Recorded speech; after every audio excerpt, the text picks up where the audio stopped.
Her beautiful book, The Fifth Woman, about a woman's journey through grief, has already won the Mary McCarthy Prize in short fiction, and just this week it was named a Lambda Literary Award finalist. She is author and teacher Nona Caspers, and today we'll be discussing her book, The Fifth Woman, and so much more. So don't go anywhere. Matthew Felix on Air starts now.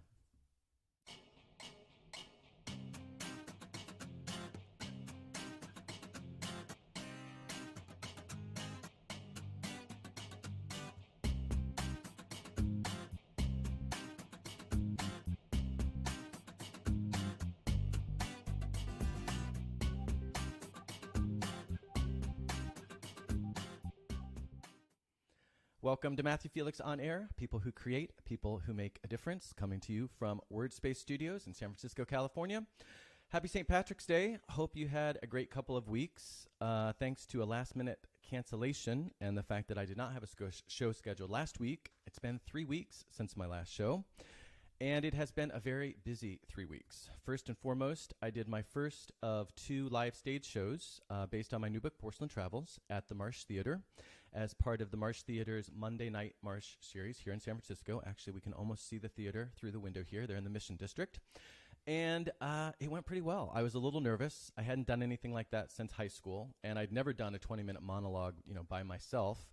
But, I didn't forget my lines. The audience was great. There were 3 other performers doing their own shows as part of the event, and they did a great job as well. And most importantly, I had a lot of fun. So I'm going to do it again. If you couldn't make it last Monday, I'm going to do it a week from tomorrow. On Monday the 25th will be the second performance.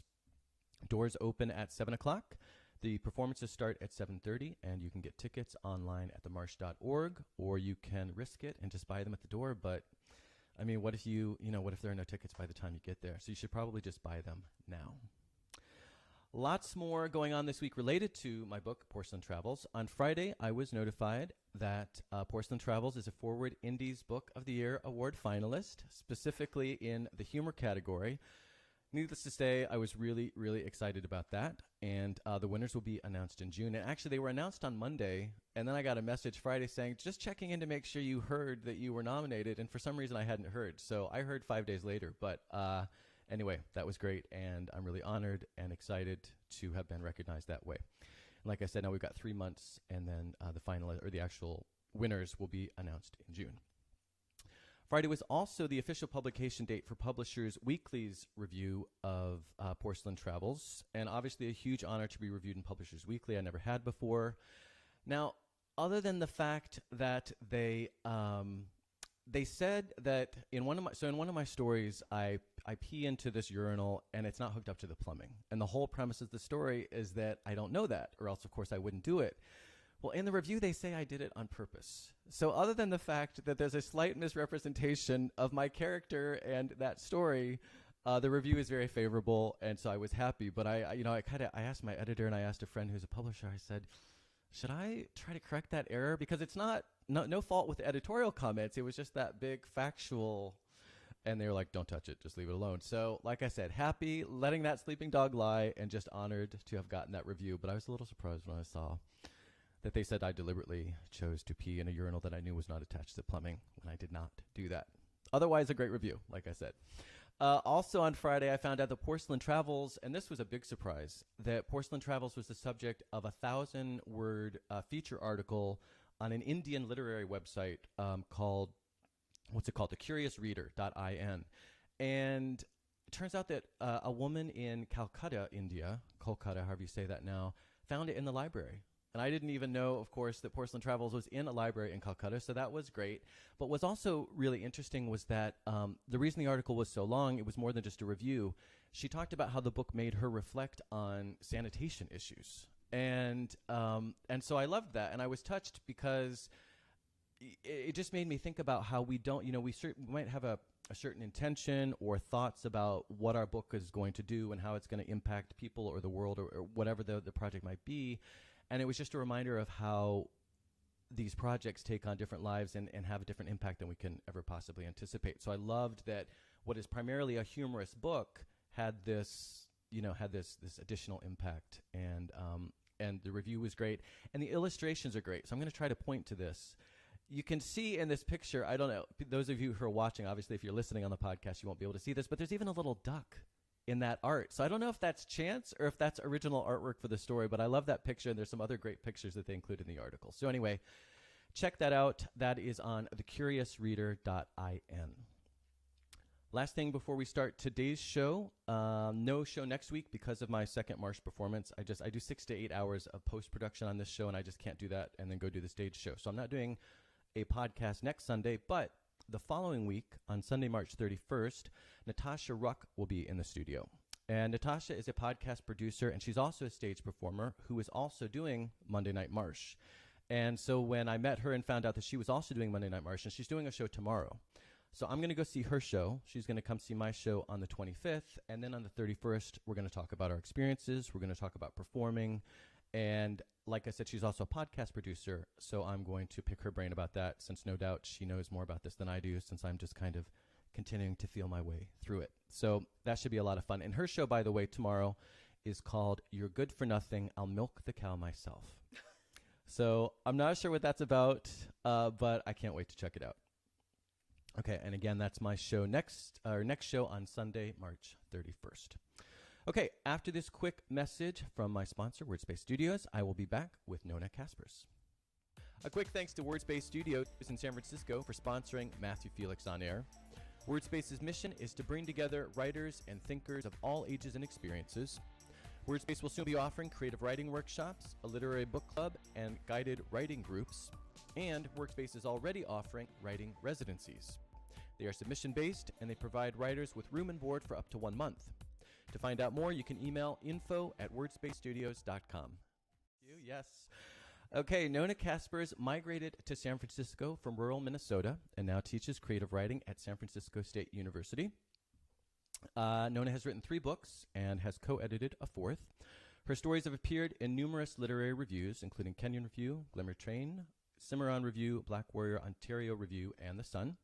Her story, Frontiers, was selected by Best American Short Stories as a Distinguished Story of 2016, and she has won a lot of awards. Her book, Heavier Than Air, was awarded the Grace Paley Prize in Short Fiction and listed as a New York Times Book Review Editor's Choice.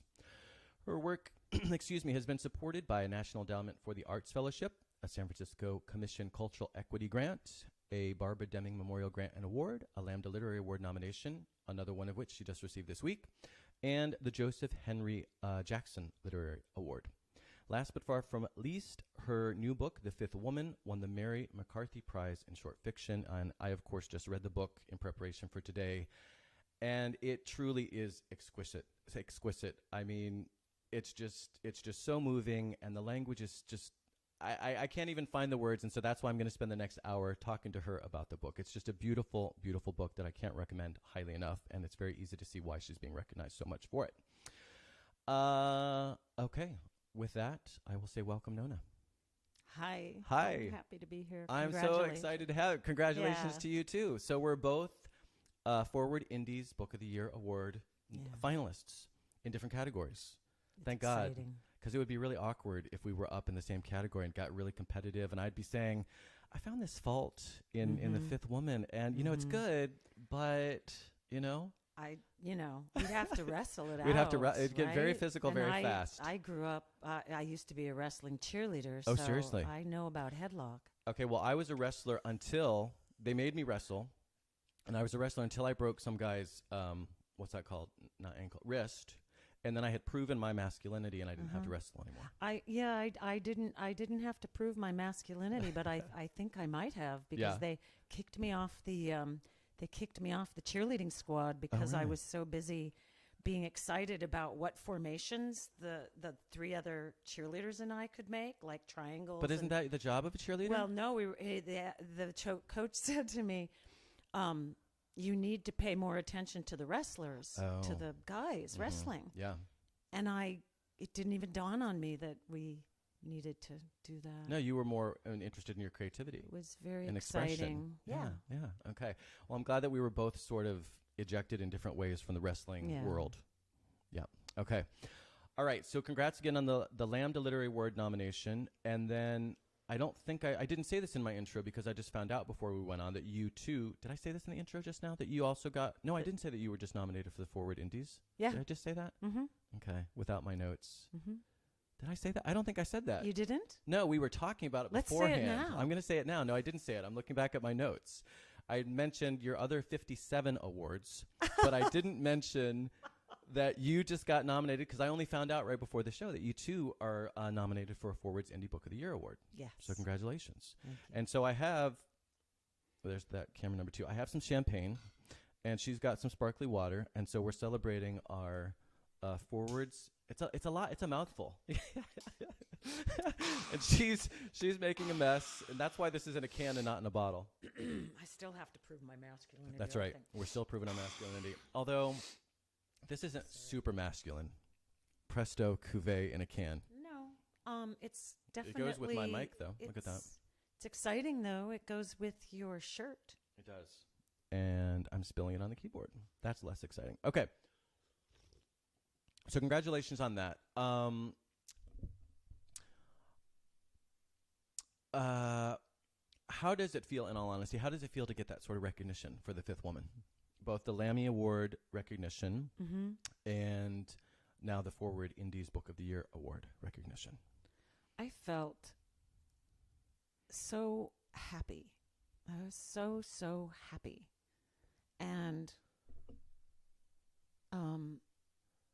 surprised, but also just wow.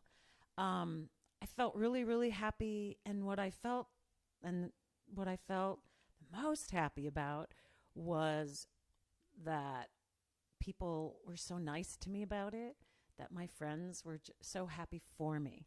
And so that is what made me feel even happy. My family, I have a great big working class Catholic family back in Minnesota. Yeah.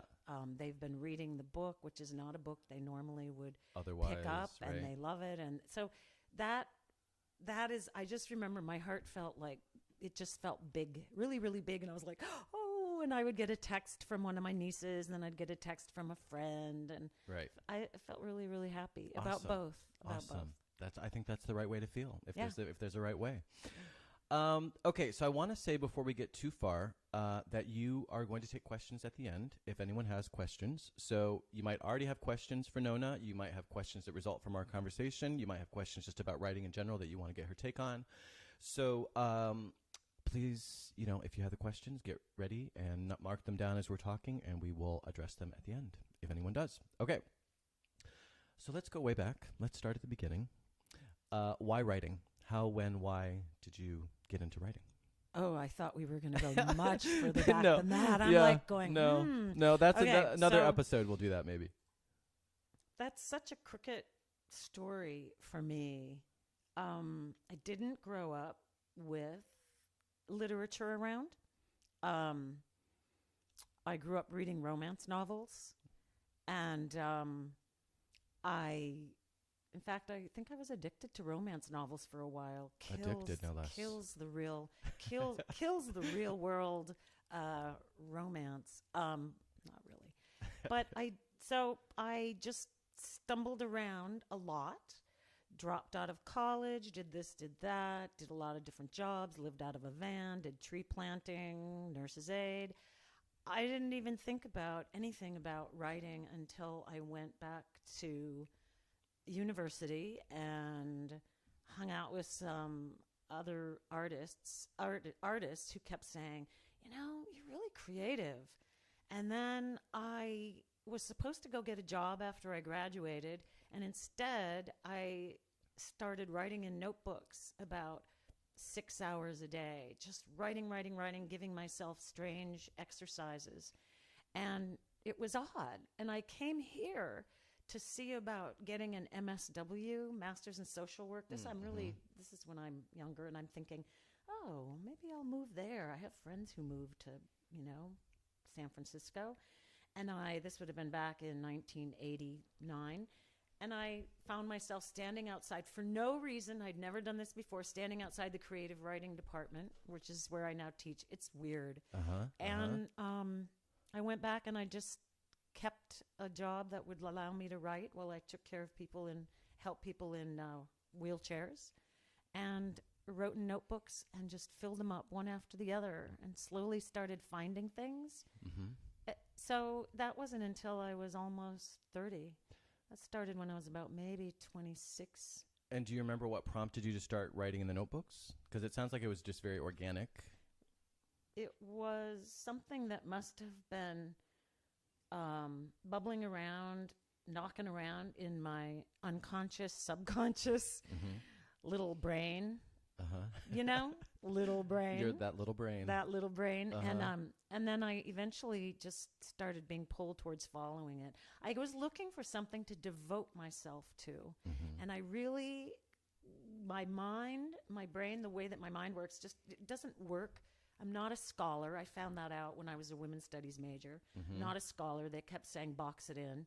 And I couldn't. And then I found out that I wasn't good at physical labor. And then I found out I wasn't good at other things.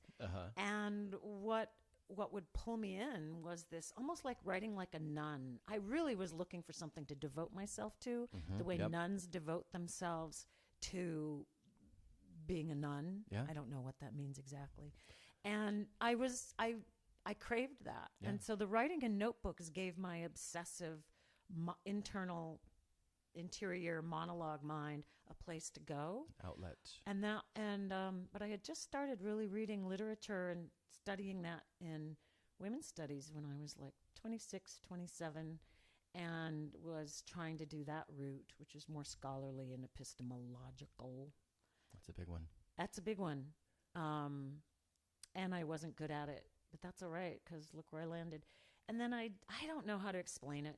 It's just I ended up here, and I ended up getting an MFA. And, but the notebooks was important. I think sometimes maybe people go to school too fast, too early, because I had a lot of time to really cultivate my subconscious, semi-conscious brain, that relationship. I made a really kind of playful relationship with that. For years before I started shaping. I would find things. So when you decided to do the MFA, by that time you really did have this focus and this clarity of this is the path. This is the thing to which I want to devote my time and energy. I had the obsessive focus, Yeah. So jump ahead a little bit then. So you get your MFA, and how do you end up teaching? I had been teaching before I got my MFA in the artists in the schools in Minneapolis. I was always in writers' workshops, and I just loved entering. My imagination is my strongest muscle. And I loved entering other people's work and talking about it. I would get excited about that, and I was always in writers' groups. And so I think I just I gravitated towards that. And when I was a student, I just loved talking about other people's work, and I loved talking about the texts we were looking at. And it was all new. It was all just it was awakening to me. I didn't come with educated parents. I didn't come with those expectations. I didn't come with literature. I discovered these things as a young adult and was just blown away. I'm like, oh my God, did you know this existed? So that was part of it. And then I had a lot of anxiety about teaching, but I got a job as a graduate teaching associate in the program. They hire people to do beginning level courses, and I worked nonstop on one course. I was very anxious and insecure about it, and I just worked very, very hard and got lucky. Truly, luck has a lot to do with more than maybe people. Luck has a lot to do with my even being here, sitting in San Francisco. Tell me just a little bit about that. Something tells me there's a whole show there, but tell me a little bit about that. There's a whole show about luck. So there's nothing. I was, born in working class Minnesota, rural, right? And I was lucky enough to have a mother who was, this sounds strange, but pulled out of school in the 8th grade. And so she very much wanted us to do school. Mm-hmm. So I'm the first high school educated girl. Nice. Not in my family, my older sister, and then she went on to college and led the way, scholarships and Pell Grants. And I was lucky enough to be born in Minnesota, privileged white, privileged, good-looking family, quote, unquote. And, you know, should see my brothers. And you can show me pictures later. And lucky enough to be in Minnesota where there's really great education, especially back then, and a lot of lucky enough to be born before Reagan was president. There were a lot of Pell Grants for working class kids. We got, the first 4 people in my family got everything, tuition paid for, and then we knew how to work. We started working really young. Right. Both my mother and father worked, and my mother had 8 children, so we knew about work. Work. Yowza, 8. And we knew how to work. We had a valued education. My mother had her beautiful heart and her shame really created inside of her this push, like my children are gonna get educated. Yeah. And we did. You did, yeah. All of us. Right. I love that. All 8. So, all 8. Okay. It got harder for the last 4 with Reagan coming into office, and they took away money for working class and poor kids. Yep, but still figured it out somehow. It's an interesting story. Okay, we've got more stories there. Okay, so let's talk about writing specifically and process. And I know this is a big open-ended question, and I have some specific ones I'm going to follow it up with. But I'm just curious, you know, because you are a teacher and you're a writer both. Yeah. And so presumably you're teaching about process, and then you're constantly developing your own and honing your own and learning more about your own. So just at a high level, what would you say about your process or how you teach process or any sort of angle you want to take on that? All right. I think that one of the things I like to talk about is that this place of experimentation, that it's all an experiment, and that, well, it is all an experiment. It's all one big experiment or little experiment, life, writing, everything. Yeah. And just that notion of everything can be an experiment, and you can keep going with your writing by saying, well, I'm going to experiment by listening to that thought after the first draft, even by letting the subconscious, befriending the subconscious first, having a practice, developing a practice, befriending the subconscious so that can do work for you, because it will do a lot of work for us. You know this. It will do a lot of work for us. There are things that we couldn't possibly come up with without some sort of other weird force going on behind our heads where we're not looking. Yep. And then, so developing the practice, befriending the subconscious, and then moving into curiosity and wonder, like what catches, whatever catches, what's catching. So if I'm giving myself an exercise, I just move towards it and I keep going. And if I find something, I find something. Yep. So that other part of it would be great generosity. So having the writing accompany me at all times as I'm walking through the world, and just living my life, and then generosity in the writing practice. What does that mean, generosity? Generosity meaning I take what's given to me, I follow what's coming out onto the page, I follow the mood, especially with all of my work, but with this book, I just have learned over years and years of developing and being in a practice to feel what's coming out on the page in terms of a mood or a color that I'm stepping into and a world that I'm stepping into, and then I follow it. If I find something, fabulous. If I don't find something later on, fine. Right. I just keep going. I just move forward. Would you call some of this intuition? I would call most of my early writing practice, what I do, would be intuition and trusting that. I would say intuition, but it's also intuition mixed with a lot of feeding my subconscious literature, and not just feeding it literature, but feeding it literature in like a writer. I read as a writer, and I teach this. Right. That how do we read as a writer? How do we become curious about the orchestration of this piece? And looking closely at that, and just absorbing, not clinging to it, but just absorbing and kind of making my own what is my own. So years and years and years of absorbing craft. Yeah. Yeah. For me, I try to find a balance between, because I do this more even with, say, if I'm watching something on Netflix, I can't help but sit there and analyze the characters and the narrative and how they're structuring things, and if it's comedy, how the comedy is set up. But at the same time, I'm trying not to go too far. Like you said, I think you just said clinging to it, or however you phrase that, because I also still want to enjoy it.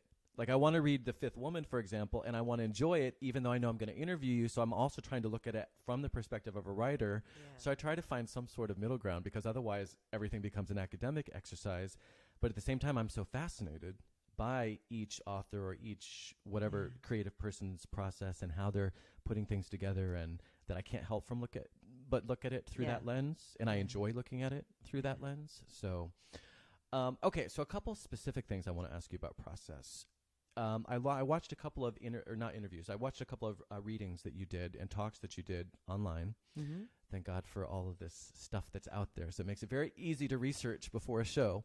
But you did last November, I think, a San Francisco City College talk. And I want to talk about coming out, but not coming out in an out of the closet sense, but a coming out in the sense of the creative process. So you just talked about your notebooks a second ago, and you said in this talk at City College, you said, I have a practice of giving myself exercises and writing in notebooks. Many of these pieces, and in this case, again, you were talking about The Fifth Woman, many of these pieces came out in these notebooks. And then when you were talking about The Fifth Woman at a 2011, so much earlier on, Velro reading, which is the SF State Creative Writing Department reading series, you said, it's coming out in these odd little pieces. And then another quote that I found is you said, and then the rural people came into it. So I'm bringing all those things up because to me, the way you talk about a lot of that is almost as if the pieces of the story and the characters in the story, again, they're almost coming to you almost as if they have their own agency, almost as if you're a conduit versus this omnipotent creator, right, who's just deciding everything very consciously. Mm-hmm. So can you talk a little bit about that? Am I reading too much into that, or is that... Yeah, your thoughts on that? No, my experience is that if all of the stuff about befriending the subconscious, developing practice, and just moving, is that forward, letting go of whatever and then moving forward to the next thing. If I don't find anything, is that I've gotten to this place now, in that, okay, I don't have any explanation for so many things. There's so much that's mystery, and I love that. I don't want to be able to explain it. So I don't know when I sat down and wrote about a shadow dog, for example, landing on the table. Yep. I've never thought about a shadow dog ever. That was not an intellectual exercise. No, that was not an intellectual exercise. However, I have a dog. Edgar. A little dog, Edgar. And I've had her for 17 years, and she's accompanied me through many wild, painful, and cool things, including the writing of the last 3 books. You dedicate the book to her, and she's acknowledged in the acknowledgments as well. So Edgar is clearly important in this picture. But I wasn't even, I started thinking about Edgar more as it started coming forward, the piece. But I don't know, where does a shadow dog come from? Right. And where did, I know where some of these pieces come from now, but in the moment, I felt like I was just following. Yep. They come and I follow. I'm like, okay, I find things. Yep. Right. And so there is a sort of passive is the wrong word, but there's a receptive part. I would call it, yeah. William Stafford has this great thing. It's an essay I teach on structured receptivity. And so I've created a place that there's a structure to it, a writing practice. And then when things come forward, when they come from wherever they come from, I'm sitting there with a pen in my hand. Yep. And so I follow. And I still write in notebooks. Yeah. I find, and I'm guessing you'll agree with this, I find that, let's say I get a flash of inspiration along these lines. Something comes to me, and I'm not expecting it. Maybe I'm not even writing. I'm doing something else. If I stop and write it down, and then I get another one, and I stop and write that one down, then the inspiration, it's like the valve gets turned up, and more comes through. If I'm too busy to stop and write it down, and then I'm kind of too busy to stop and write down the second one, then the flow of inspiration stops. Do you find any correlation along those, or maybe you never stop because you're so into it? I mean, maybe you're better, more disciplined. No, actually, no. The answer would be no. But when I do sit down, I'm not writing unless I'm writing. So okay, yeah. I'm not thinking about writing unless 24/7.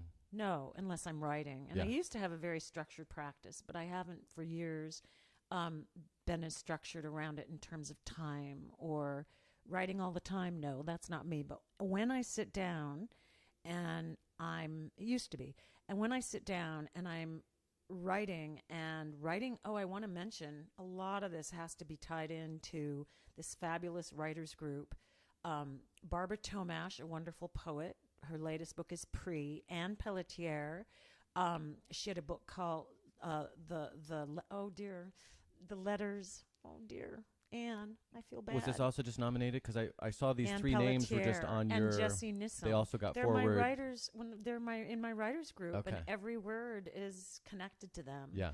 I've been working with them for years and years and years. So we give each other exercises, and a lot of these come out of exercises, sitting down in a pressured space and following in these exercises. And that's when these pieces started coming out.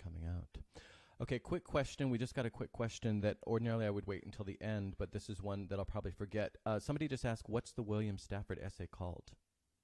Do you know off the top of your head? If you don't, no pressure. I can't remember. We'll I'm find sorry. out afterwards. That's okay. Thank you for the question, Erin. It's a short essay. I think it's called Why We Write. I think it's one of the Why We Write pieces. Okay.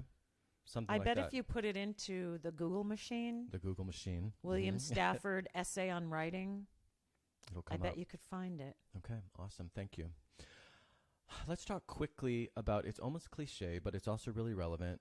And I liked a couple things that you said about this in these interviews or these readings that you were doing. So someone asked you, it's about inspiration, right? And everyone asks, I get this question all the time, right? Usually from people who don't write. Where do you get your inspiration? Where do you get the ideas, right?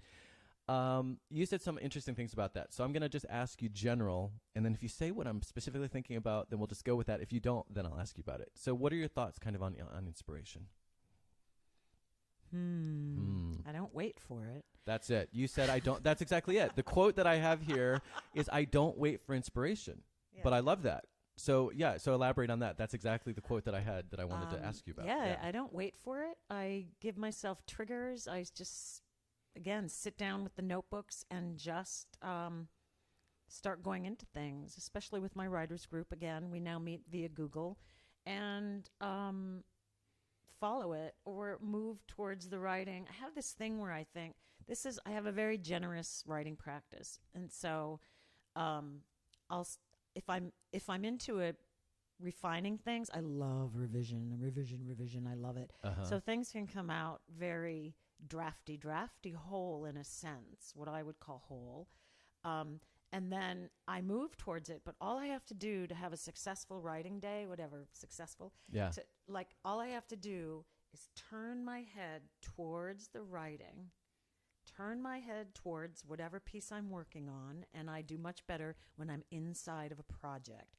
Much, much better. Yeah. When I'm inside of a world and inside of a color and inside of a project, I thrive in my whole life in a way that I don't when I'm not. I feel like I'm in a void when I'm not inside a project. So I turn my head towards it, And even if I'm just reading something over and fiddling with it or playing with it, which is what I'm constantly doing, or doing little experiments with it that don't, I'm like, oh yeah, that doesn't work, or that doesn't feel right. All day long, whatever that means, 4 hours, 3 hours, whatever, doesn't matter to me anymore. That's it. That's it for me. That's the process. That's what I do. And as long as I'm inhabiting it, moving towards it, turn my head towards it, and inside of some color, I think of it as a color or a sound or... Okay, so that's a question that I had for a little bit later, but since you just brought it up, tell me about, you talk about inhabiting a space a lot. You talk about inhabiting a color. What does that mean to inhabit a color? Yeah. I don't know if I can language into it, except for to say that when I'm in certain pieces, when I was writing Heavier Than Air, when I was writing The Fifth Woman, I feel like the closest I can come is that I'm stepping into both color and sound.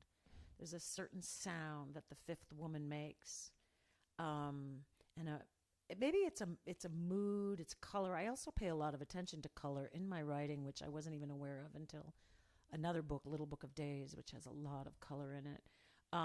So I'm just feel like I'm in a color, and when I step into that color, when I'm inside the color and the sound, then I know that that's a place I can revise from.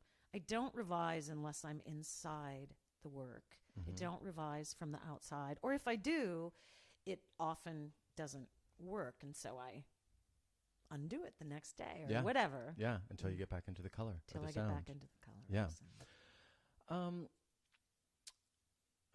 Let's see. I'm trying to figure out where I want to go here. Inspiration. I guess I am going to ask this. I was just debating whether I wanted to ask this or not, because my thing is, or one of my thoughts about inspiration, I should say, is because you hear so many people who do try to go find inspiration. And I just wonder if you really have to find the inspiration, is it maybe that you don't have something to say at the moment and maybe just give yourself some space? And isn't the inspiration a little more organic? Or is that just the way I work and everybody works differently and some people should go out and try to find it? You know what I mean? I think there are texts everywhere. And I mean, I say I don't wait for it, but I give myself exercises. I read, I study texts. I get inspired by teaching. I get inspired by dust laying on the table, but I don't. I cleaned that before you got here. Oh, no, I'm sorry if you see dust. Yeah. It's shiny in different areas. Yeah, it is. It's definitely uneven. Uneven. Yeah. It's like a little collage. Yeah. So I'm being inspired by that duck right now. Arnold is great. Hi, Arnold and Edgar should meet.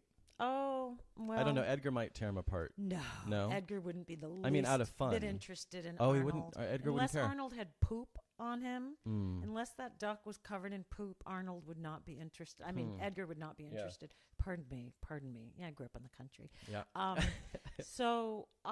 But it's not that I feel inspired. Like there's this notion about the rapture of the small. And I think I saw that in a New Yorker cartoon once, or maybe I'm making it up. But I don't think of it as inspiration for writing necessarily. But in my living, there are things that keep me alive day to day.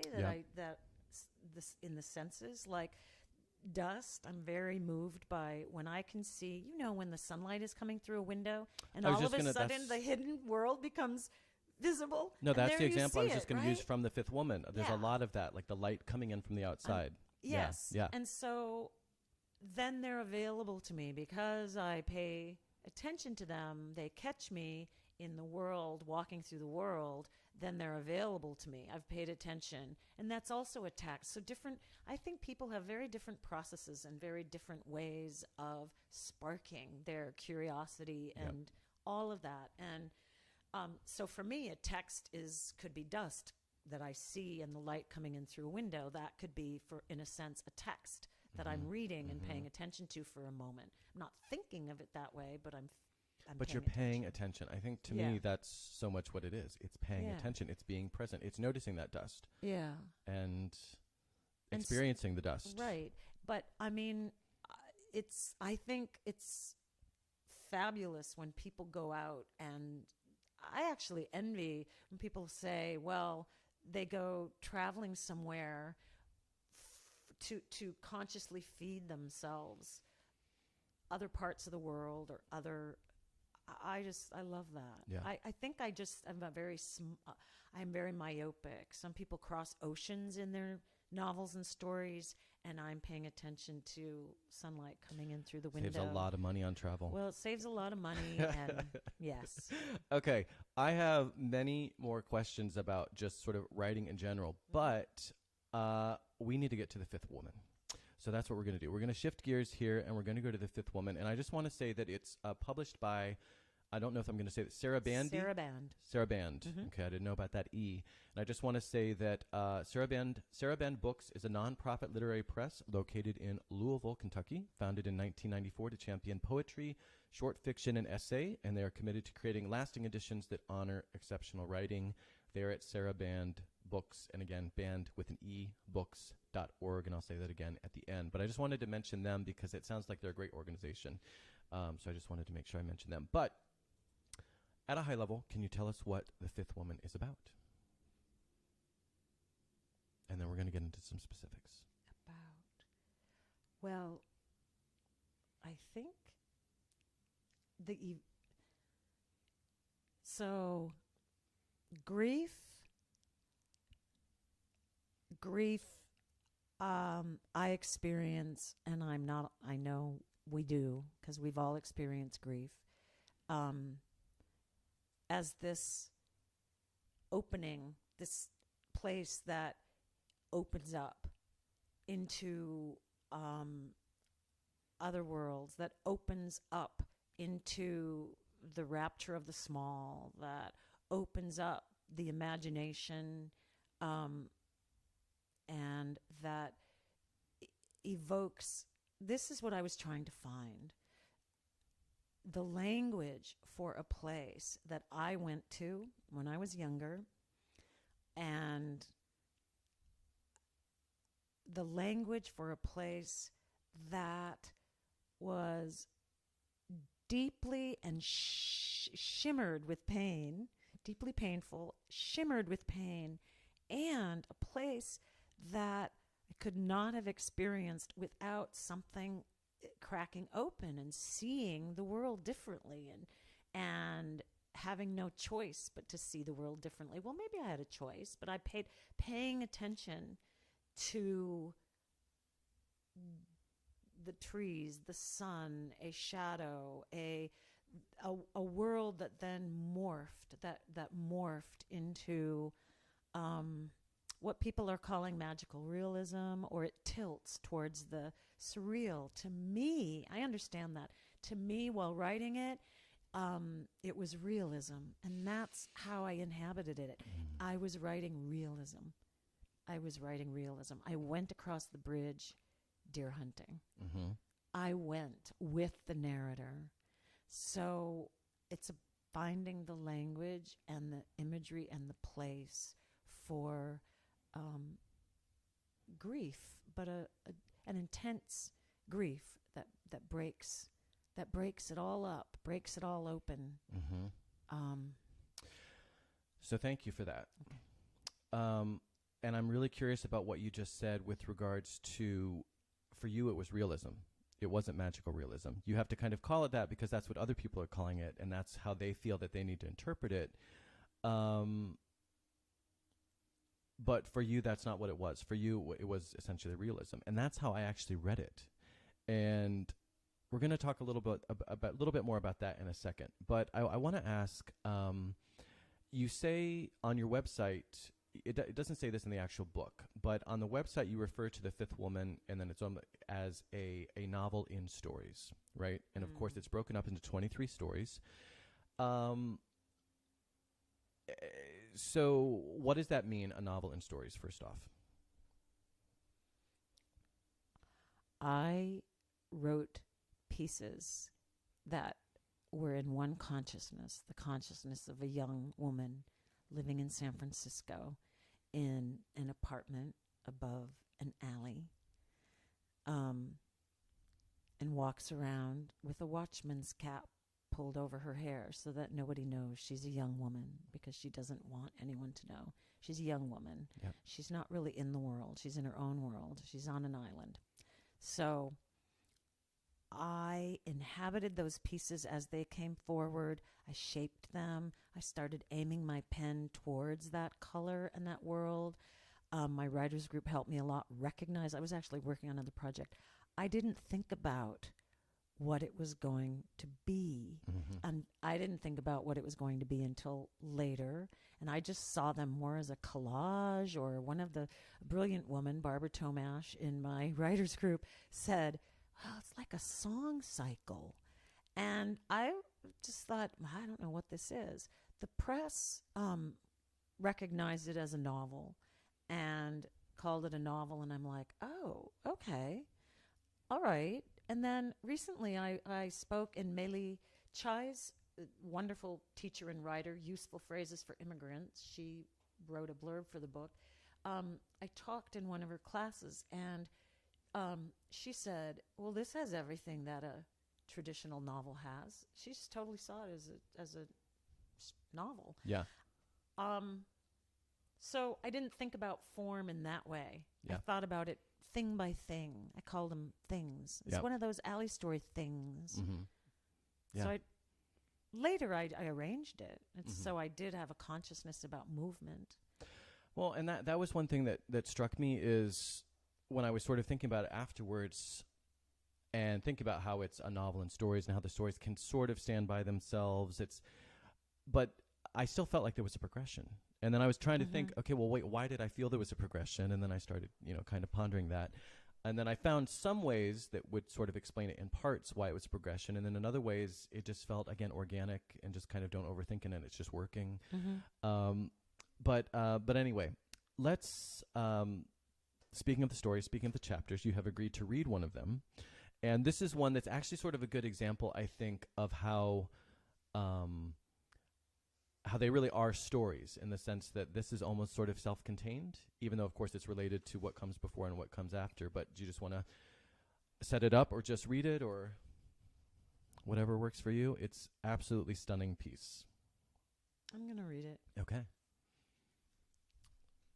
Of the coast of Peru. The calcium in our bones comes from the core of a star. Michelle used to talk a lot about solar systems. She'd lay her books out on the floor and show me pictures. Stars that measured 10 times bigger than our sun, supernovas, and the rubbery effect of black holes, theories about infinite compression, the birth of hydrogen, lithium, deuterium, and helium. One time she told me that if the Earth slipped out of its orbit, even for a nanosecond, the oceans would roil, and soon we'd be swimming in our apartments like clothed fish. Another time she explained about the galaxies beyond the Milky Way, the colors to be found there deeper than we could fathom, so deep, she said, that in looking at them, one would feel a lasting satisfaction. And she took my hand. She knew for certain that when we die, we become those colors, our own planetary nebulas burning red and green and orange. The best month of her life, she liked to say, was spent in a cave on the southern coast of Peru. Every day she walked the beach to the village and then walked back and cooked a fish over a fire. Sometimes she was so lonely she couldn't breathe unless she sat on a particular boulder near the shore. And yet she stayed until the loneliness became her porch from which she watched the horizon. At night, she sat and listened to the Pacific Ocean chant its leafy litany and the trees howl in the high winds. On her 24th birthday, she became solemn and told me that most of the universe was still cold, empty space. Someday, there will be no galaxies. Someday there will only be black holes becoming white holes, white light and infinite suns.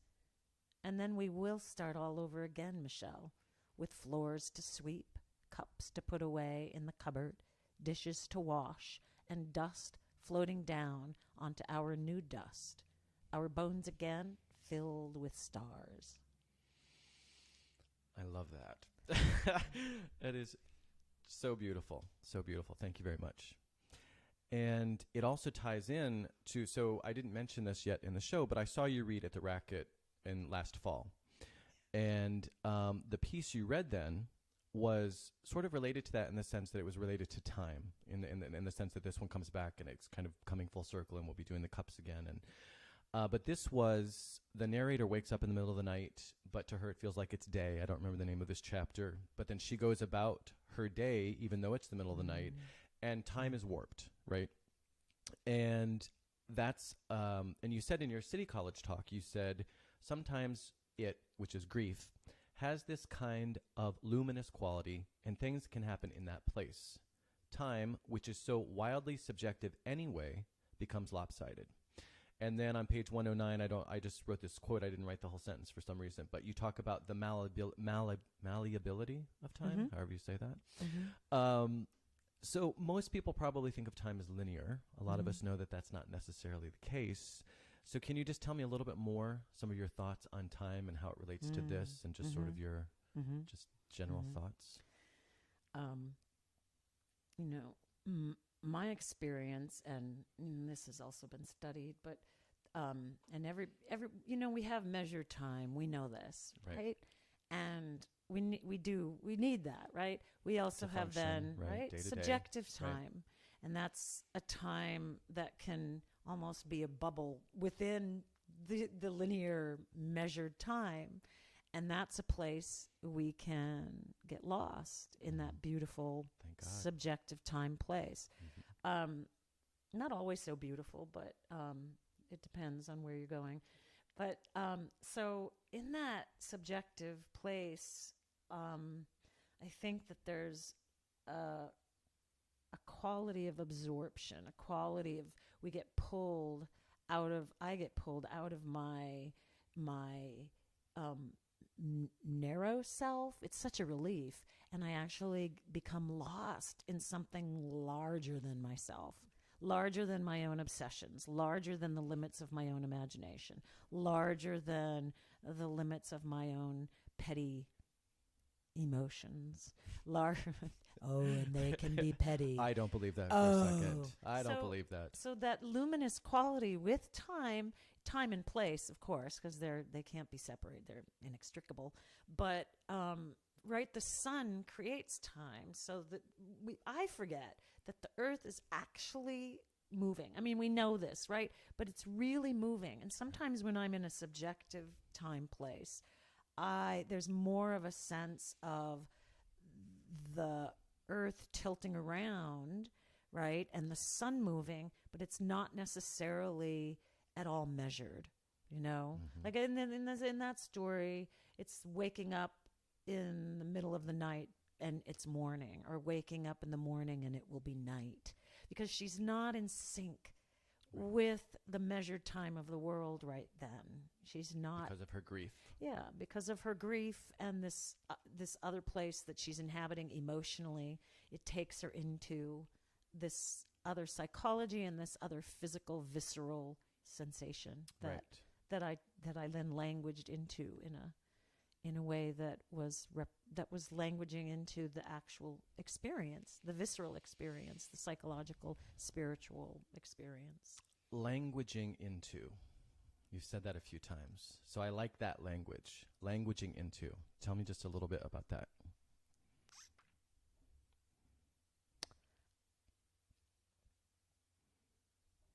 When I'm living my life, I'm getting up and experiencing the sun going up and taking my little dog out to the park and the glistening hill. And when I'm writing, then I call that the difference between experience, memory, and writing and crafting. Call that when I start languaging into something. I love that. That's how I talk about it. I love that. I don't know why. There doesn't have to be a why. thank you for the insight into that. Okay, I do want to talk about something related, and I'm trying to be cognizant of the time here, but I have a few more. I actually have a lot more questions, but I have a few more questions I'm definitely going to make sure I ask. But one is about pacing, because one of the things that struck me about this novel, and I'm not going to language into this very well, but I'm going to just kind of feel my way into this, is it all seems very measured and sort of almost gentle, but you're doing a lot of talking about day-to-day stuff that quite frankly could be really boring, right? But it's not. And I have read other people but seriously, I've read other books, and I can think of one in particular that I read like 6 months ago that I just put down because I didn't want to hear about him making eggs. He lost me, right? He just completely lost me. Whereas when Nichelle is rummaging through her clothes and you're talking about her fingers, for example, I'm completely there.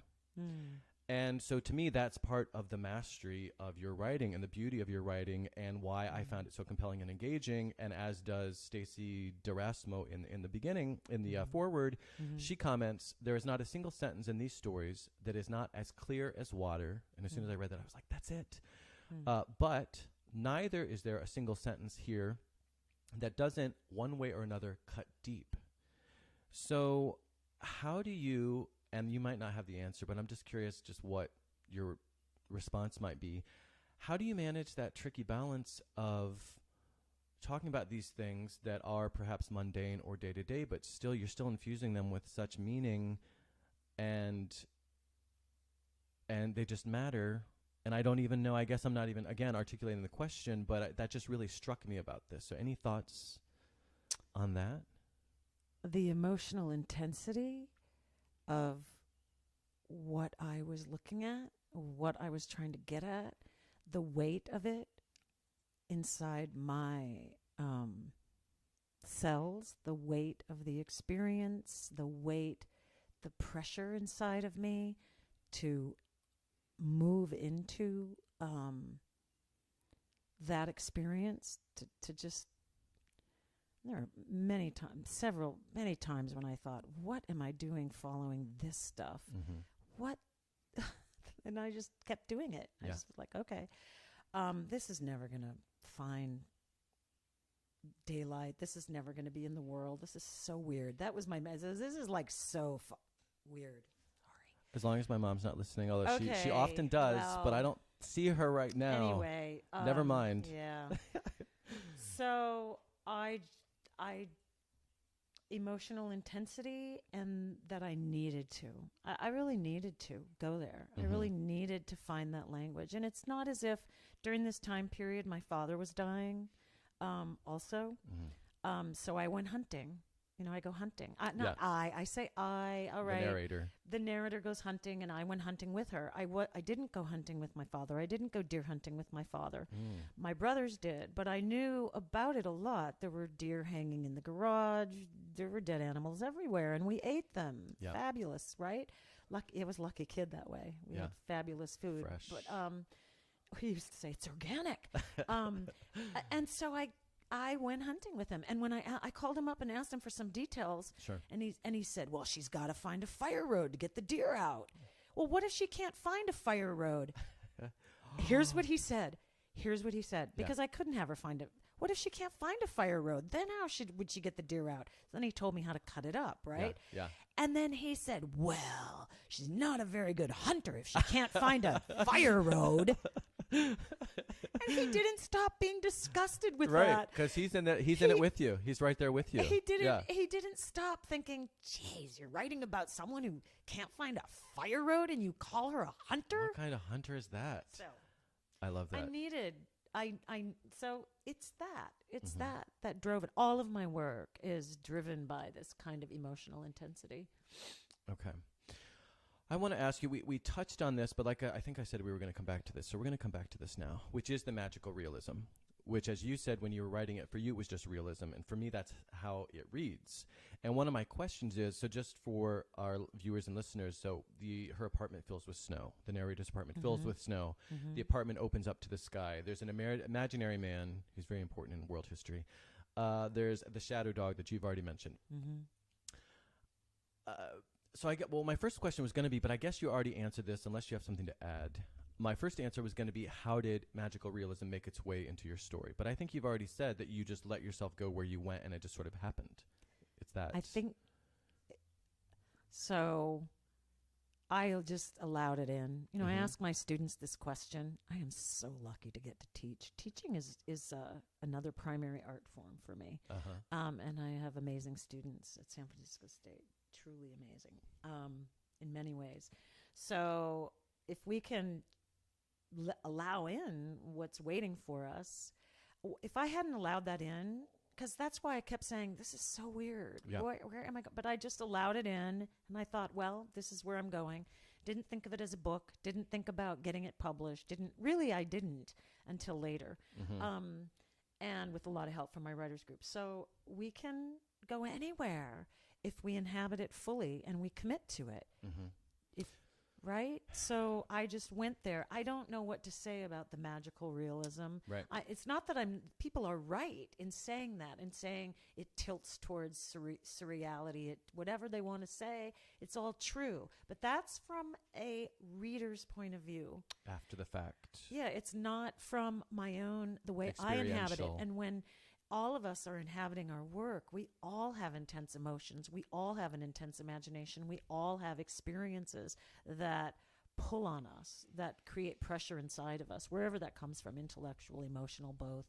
And so I just say, if you can allow it in, then see where it goes. If it doesn't go anywhere, well, what have you lost? You're practicing. You're still practicing the muscle of the imagination and the pen hitting the page. And language. Right. You've lost nothing. Right. And further, you have very likely gained something. And something along these lines is, one of the things that I loved is that the imaginary man, who we will not name, no spoilers, but the protagonist comments after her interaction with the imaginary man, quote, "I have not felt that kind of love since childhood." Now, the protagonist is experiencing this exchange with this imaginary man in quote unquote real life. So again, there's this mix between what's real, what's not. And even though it's imaginary and she intellectually knows it's imaginary, but what she's feeling is no less powerful. And what she's feeling in reality is no less powerful, even though the man is imaginary. And so I just liked that sort of coming together there, right? Because it shows why, and this to me is sort of why what you're talking about with regards to from your perspective, the magical realism just happened and you just went with it and you didn't need to name it or contrive it, or it just happened and you just went with it and it just worked, because what we imagine can have just as real an impact in this reality, right? Yes. And so for me, that exchange with the imaginary man really crystallized that idea. And thank you. That's a beautiful way to put it. Yes. All right. Thank you. I love that. Okay. So because I was going to ask you, and now I'm not going to, but I was going to ask you, how did you transition in and out of the magical realism so flawlessly? Because it is so flawless, and that's, like I said, that's why when I was reading it, I really almost wasn't thinking of it in those terms. It really was realism. You kind of felt that way, and now, like I said, I think we've already covered that. Okay. I want to just shout out a reminder that we're going to take questions shortly, and I have a couple of questions. Well, I have one question that I'm not going to ask yet. Thank you, Matthew, but I will ask that. Go Gators. What's Go Gators? Do you know what Go Gators is? Oh, hi. Because he said that. You must go. Do you go to San Francisco State University? Are you a student? He was, but wait, the Go Gators Gators. are. Oh, I didn't know the Gators were San Francisco State University. Yeah, Oh, I didn't okay. either. Okay, this is a little embarrassing. I didn't either for a long time. Yeah.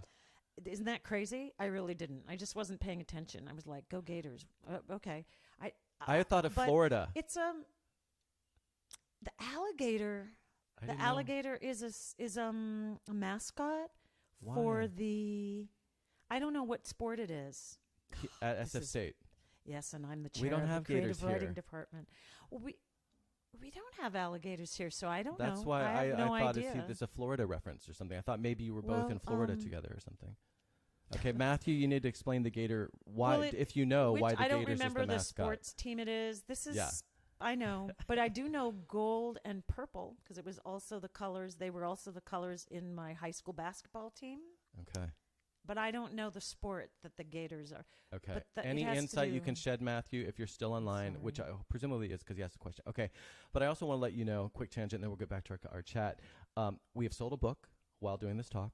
Erin Byrne has bought your book while we've been talking. She's been so taken by it. So just FYI. Thank you, Erin. Thank you, Erin. Yes. So you can't say this was not worthwhile. You've sold at least one book out of this interaction. God knows how many you're going to sell once it goes to the podcast. Okay. Now, of course, I've lost my train of thought. So let me jump back in here. Okay, humor. I want to talk quickly about humor because this is really serious insofar as, again, it's grief. Grief is it's built, the story is structured around grief, the woman dealing with grief, and yet there are a lot of funny moments. And I'm going to cite just a couple of funny quotes, and there are many, and I could have cited many more. Okay, one of my first favorite ones was on page 7. So very early on, she's already going at it. She was a confident chewer. I loved that. For a whole bunch of reasons. But one, you could see it. She's like, yeah, I guess I never thought about someone chewing confidently, but I can see it. And that's a hilarious observation. And that's one of those sort of day-to-day, like really getting into the nitty-gritty. But in this case, it's really funny. I should have been somebody's hamster. Okay, that's another good one. But then this one is sort of macabre and hilarious at the same time. Like maybe this one's not supposed to be funny, but to me it is. And I suspect to you it was too. But, quote, I liked hearing... Okay, hold on. I liked hearing the details of other people. You're talking to your mom. This is about your conversations with your mom. I liked hearing the details of other people's lives, people wounded in hunting accidents. That's not it. People wounded in hunting accidents or run over by farm machinery or their children run over. Or it's terrible that we're laughing terrible. at this. I know.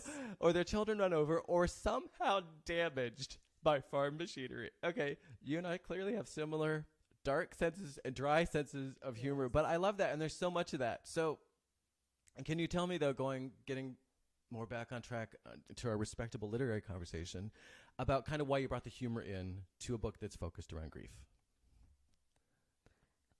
And I think I already know the answer.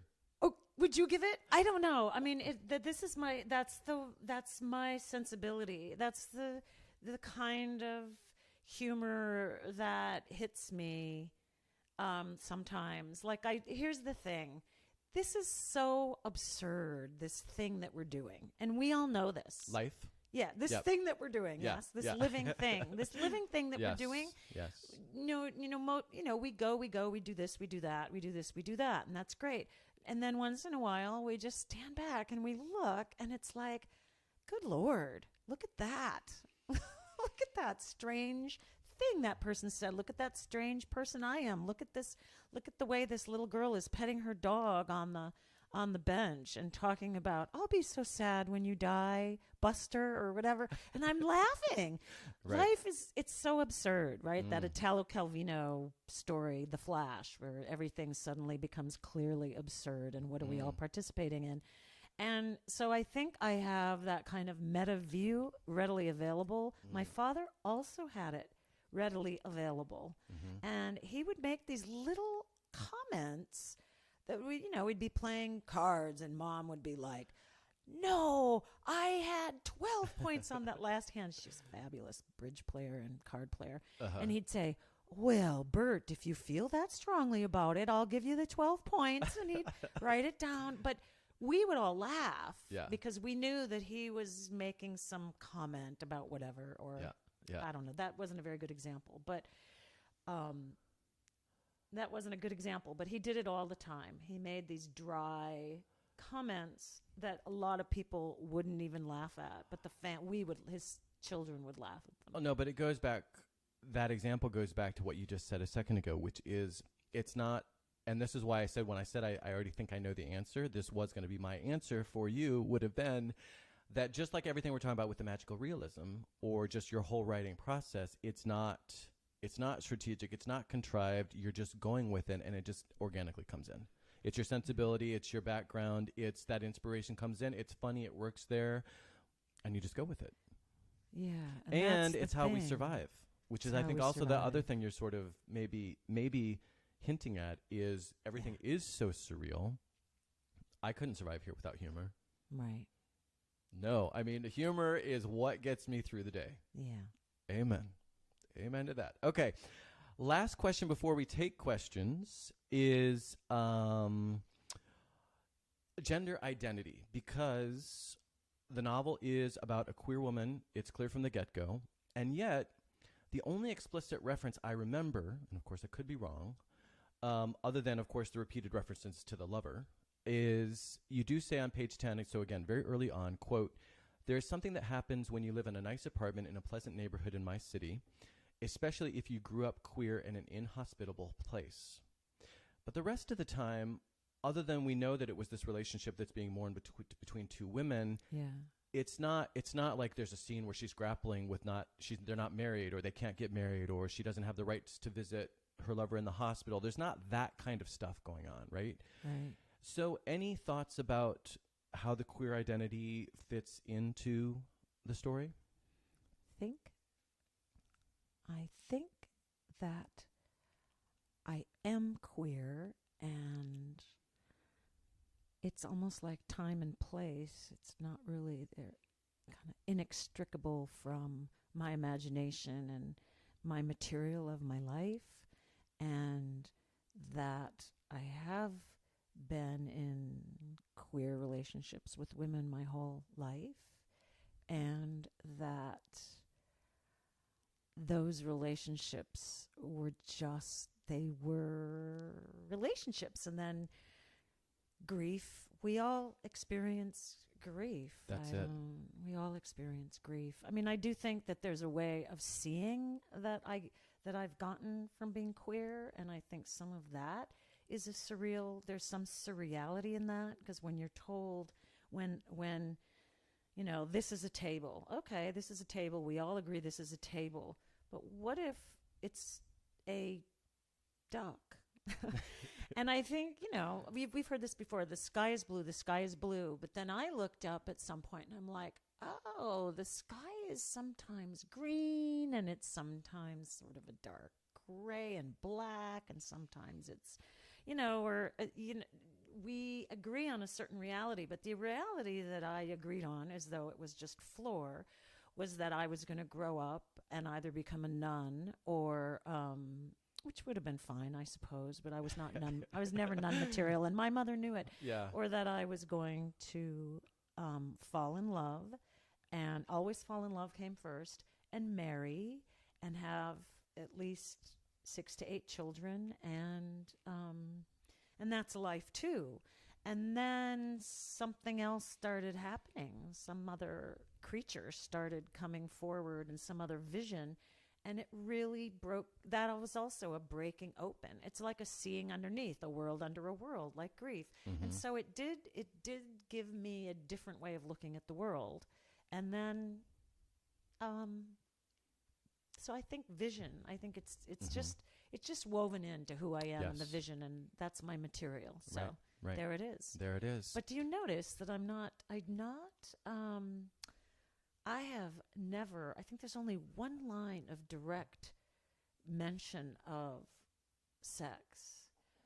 You know how difficult it is? There are people who write, so Mary Gateskill, Robert Gluck, Dodie Bellamy, 2 of them, Dodie still teaches at SFSU, and Robert Gluck used to, and in a very different way than much more, experimental and raw and wild.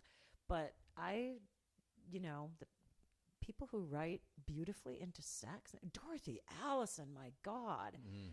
I mean, you're just in it and on it and with it. And it's the depth under it. That isn't a material that I have access to. Mm-hmm. It doesn't come forward. Mm-hmm. Except for, I think, in one sentence when she says sexual strangers. We pretended we were sexual strangers. Right. Mm-hmm. You're right. The only other question I have a million more questions, but time-wise, where I'm out of time, and I do want to ask Matthew, like I said, has a question, and if anyone else has a question, now's the time to send them in, because I'm about to take questions. But the one other thing I wanted to mention, it's similar to what you were just saying about not really mentioning sex, except for that one time. I don't think you ever say San Francisco.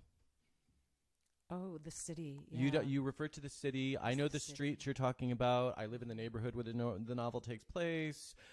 Although I was envisioning the Tenderloin because I lived in a place like this apartment with the alley and all that. So in my mind, we were in the Tenderloin until you mentioned at some point the Mission, I think. But anyway, so obviously living in San Francisco, it was all super familiar to me. But I thought it was interesting that you don't ever say San Francisco. Was that, again? I think the feeling is that she is on her own island. Her apartment is her world. The street outside the apartment is her world. And then going over the Golden Gate Bridge and the forest is her world. The fog. The city has enough shadow to it, just like the shadow of the dog. Her writing table is the world. So landing her in a particular place with a name doesn't matter. Just felt wrong because she's not inhabiting that specifically. Yeah. Okay, cool. Yeah. I get it.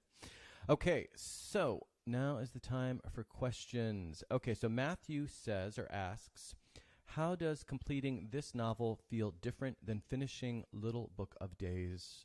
Oh.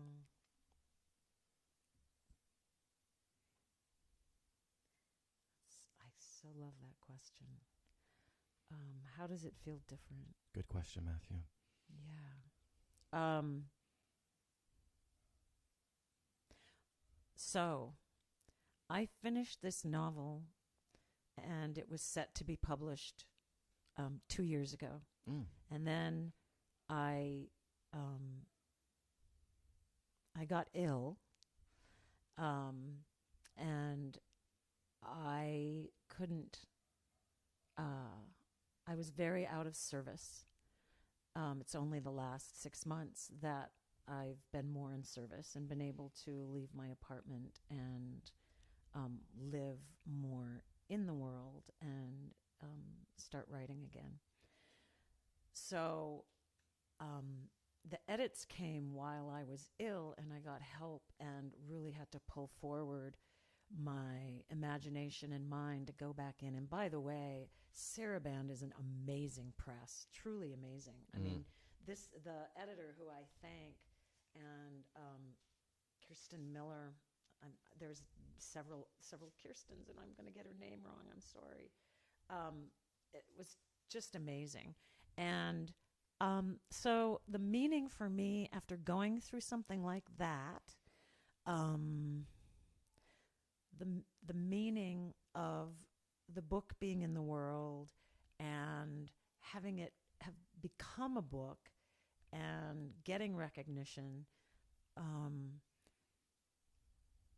I think it just is a deep, deep feeling of powerful, I want to say gratitude, and it's so overused, but that's what it is. Yeah. It's just like deep, deep feeling of, wow, aren't I lucky? I'm so lucky. Everything else is gravy. So yeah, and so I'm happy that it's in the world. And so are we. Thank you. Thank you. Thank you for writing it. Thank you for sharing it. Thanks for being here today to talk about it. I really appreciate it.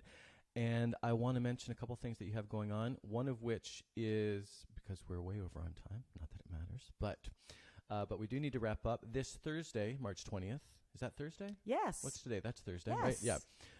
No, today's the 17th. Oh, with March 20 would be a Wednesday, I think, right? Wednesday. I think it's Wednesday. Okay, I caught myself there.